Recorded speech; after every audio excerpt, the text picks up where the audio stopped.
warahmatullahi wabarakatuh. Hai anak-anak kelas 3 semuanya, bertemu lagi dengan Bu Lulu di Ayo Belajar Matematika bersama Bu Lulu.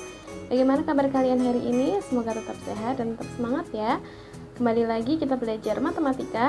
Insya Allah hari ini adalah video materi terakhir di kelas 3. Seperti biasa, sebelum kita mulai belajar, kita berdoa dulu. Yuk, sikap berdoa dimulai.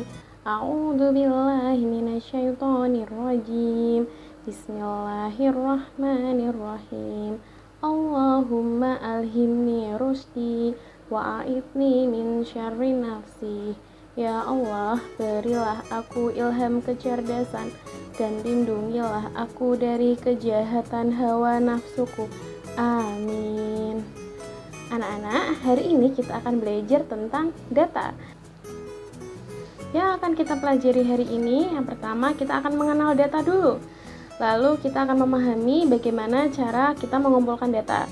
Lalu kita juga harus memahami bagaimana cara menyajikan data yang sudah kita kumpulkan. Dan kita harus bisa membaca data. Jadi mungkin ada data dari orang lain yang kita harus membaca dan kita harus mencari informasi dari data tersebut. Yuk, untuk lebih jelasnya kita mulai saja pelajaran hari ini. Ya, apa sih data itu? Data adalah informasi mengenai suatu hal. Misal kalian ingin tahu informasi tentang makanan kesukaan teman-teman kalian, atau kalian ingin tahu informasi tentang minuman kesukaan teman-teman kalian, atau kalian juga ingin tahu informasi tentang warna kesukaan teman kalian. Kalian bisa mencari tahunya dengan cara mengumpulkan data, yaitu informasi mengenai hal-hal tersebut, makanan kesukaan, minuman kesukaan, atau warna kesukaan, atau hal-hal lainnya.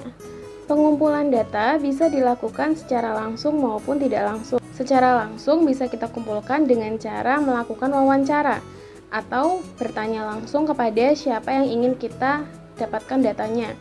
Atau bisa juga dengan melakukan pengamatan langsung. Kita mengamati apa saja yang mau kita cari datanya. Semisal di situ kalian bisa lihat ada anak yang sedang mengamati semut. Mungkin dia menghitung jumlah semutnya ada berapa.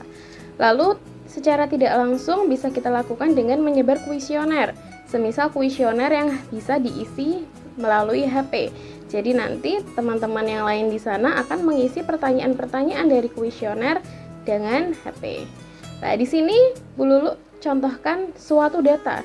Ya, di sini ada Udin dan teman-temannya. Mereka memiliki warna kesukaan berbeda-beda. Kalian bisa lihat di atas kepala mereka itu adalah warna kesukaan dari masing-masing anak. Kita bisa mengambil informasi dari itu. Nah, kita bisa mengumpulkan warna-warna kesukaan mereka, lalu kita buat tabel atau diagram batang.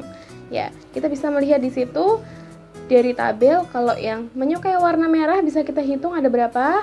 Ada 2. Maka kita menulis angka 2. Lalu yang menyukai warna hijau ada berapa? Ada 4 ternyata, lalu kita menulis angka 4. Lalu yang menyukai warna ungu hanya 1, kita tulis 1. Dan dari informasi yang kita dapat atau dari tabel bisa kita ubah menjadi diagram batang. Di situ terlihat kalau yang merah itu batangnya sampai di angka 2, yang hijau sampai di angka 4, dan yang ungu sampai hanya di angka 1. Sesuai dengan berapa jumlah orang yang menyukai warna itu. Nah, selain itu kita juga bisa membuatnya menjadi diagram batang dengan versi yang berbeda seperti itu. Jadi kita bisa mewarnai batang-batang sesuai dengan jumlahnya. Merah 2, hijau 4, dan ungu 1. Atau kita bisa membuat diagram gambar. Ya, kita bisa memberi gambar dan mewarnainya sesuai dengan data yang kita dapatkan. Tapi kalau diagram gambar, kita harus memberi keterangan. Di situ ada keterangannya, setiap gambar hati mewakili satu warna kesukaan. Jadi kita bisa menghitung hatinya untuk mengetahui berapa warna kesukaannya. Di situ ada merah diwakili oleh 2 hati, berarti ada 2 orang yang menyukai warna merah. Hijau diwakili oleh 4 hati, maka ada 4 orang yang menyukai warna hijau. Sedangkan ungu diwakili hanya oleh 1 hati, sehingga di situ hanya 1 orang yang menyukai warna ungu. Dari keempat cara yang kita gunakan, data yang disajikan tetap sama, hanya saja cara penyajiannya yang berbeda. Tadi menggunakan tabel, lalu bisa juga menggunakan diagram batang, dan juga bisa menggunakan diagram gambar. Itu adalah cara menyajikan data. sekarang kita akan belajar bagaimana cara membaca data. Ya, di situ bisa kalian lihat ada data makanan kesukaan siswa SD Negeri Lahora 02. Ya, di situ kita akan menjawab pertanyaan-pertanyaan yang ada di sebelahnya. Ya, menjawab pertanyaan itu sama dengan kita mencari tahu data yang sudah disajikan di diagram batang yang ada di sampingnya.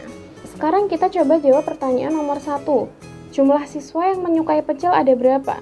Kita bisa lihat di sini di bagian pecel, ya, anak-anak lihat dia batangnya sampai di angka berapa. Kita ikuti sampai menunjuk angka yang di sebelah kirinya. Jadi di sebelah sini ya, di antara angka 30 dan 40. Nah, angka di antara 30 dan 40 itu adalah 35. Jadi siswa yang menyukai pecel adalah 35 siswa. Lalu sekarang nomor 2, jumlah siswa yang menyukai sate adalah, nah kita sekarang lihat di tabel yang sate. Ya, yang sate ini di sini berakhirnya. Nah, dia satu garis dengan angka 60. Berarti yang menyukai sate adalah 60 siswa. Lalu, jumlah siswa yang menyukai soto berapa? Kita lihat batangnya soto sampai di sini 40. Nah, 40 ini berarti jumlah siswa yang menyukai soto adalah 40 siswa. Lalu, selanjutnya, jumlah siswa yang menyukai bakso adalah berapa? Kita lihat batangnya bakso. Ya, ini di atasnya dia sampai ke angka berapa? Kita ikuti. Sampai di sini.